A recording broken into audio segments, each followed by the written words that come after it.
Yeah, is reality analog or digital? So Melanie Swan is going to kick us off by telling us about whether reality is analog, digital, or an information compression continuum.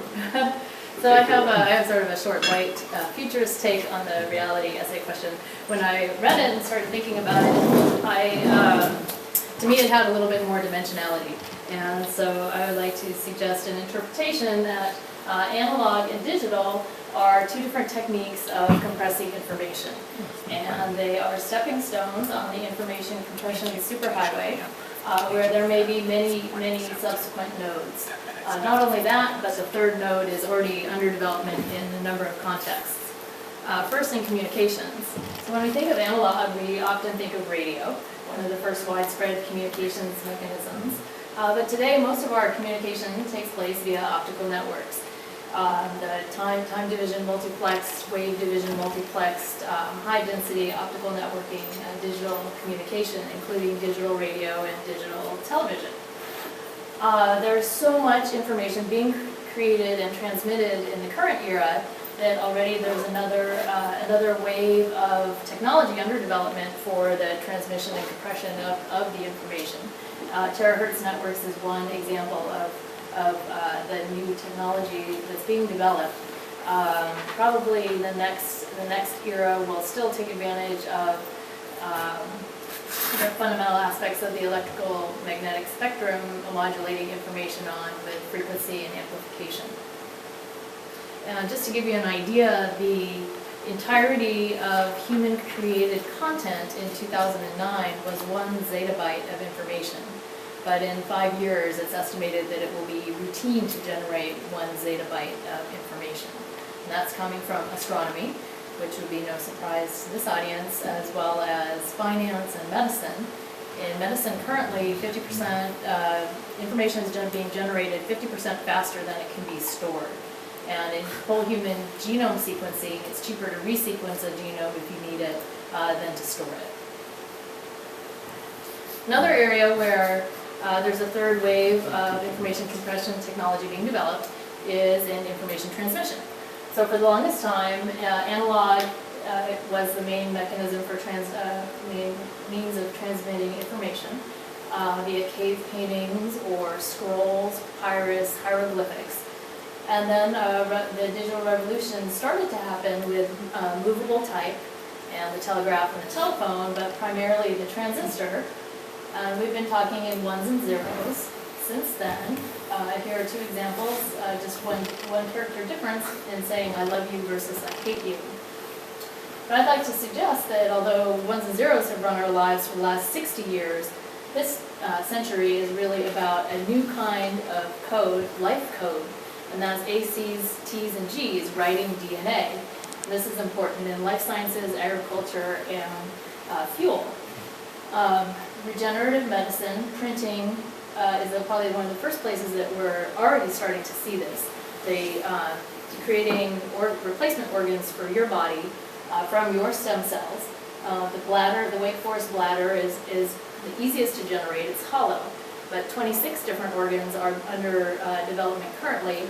Anthony Atala is one of the leaders here, including a replacement ear for an injured soldier. Agriculture also important, and then fuel. This is algal fuel, synthetic biologically generated algal fuel, which can be pumped right into our existing energy infrastructure and really change things there. Next area where there's a third information compression algorithm under development is in intelligence. Human is the ultimate analog intelligence, supercomputing or computing digital.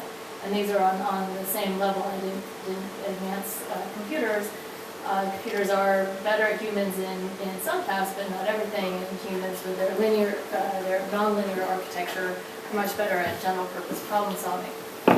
However, in the future, there may be some sort of hybrid or augment where humans start to bring computing and communications processing on board as with this brain-computer interface, allowing simple cursor control of a computer.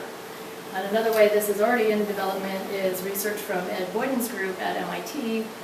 in optogenetics, and this is a technique for being able to silence or activate neurons on an individual level based on photosynthetic proteins that have targeted those neurons. This may lead to brain coprocessors, which would be the ability to read out a mental state and manipulate it in real time.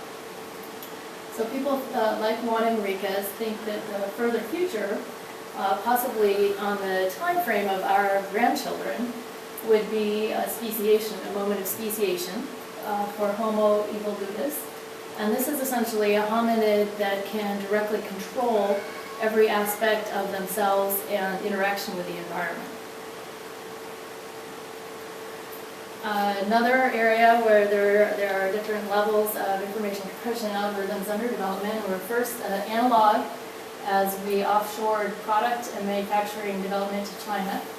A digital era now, offshoring infotech services to India, and what would the next step be?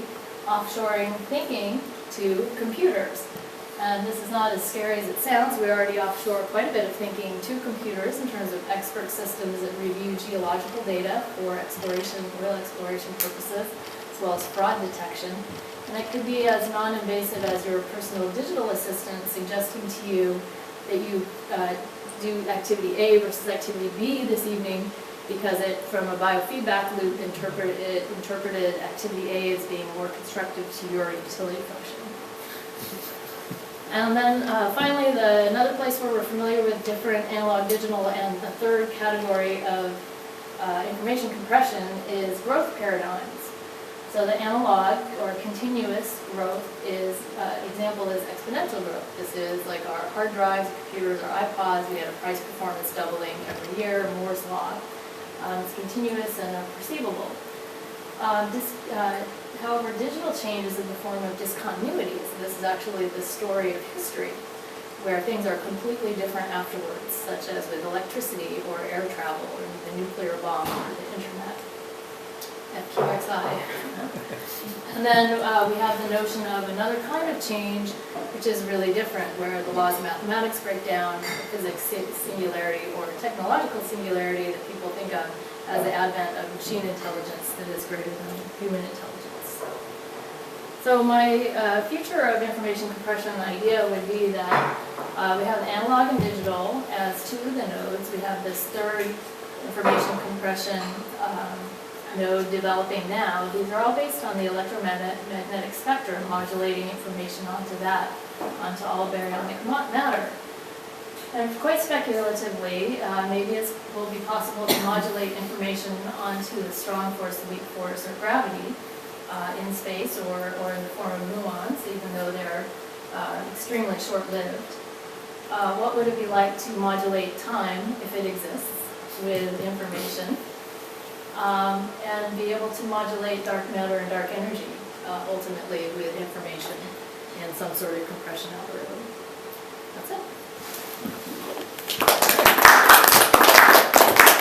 Thank you very much for those thought-provoking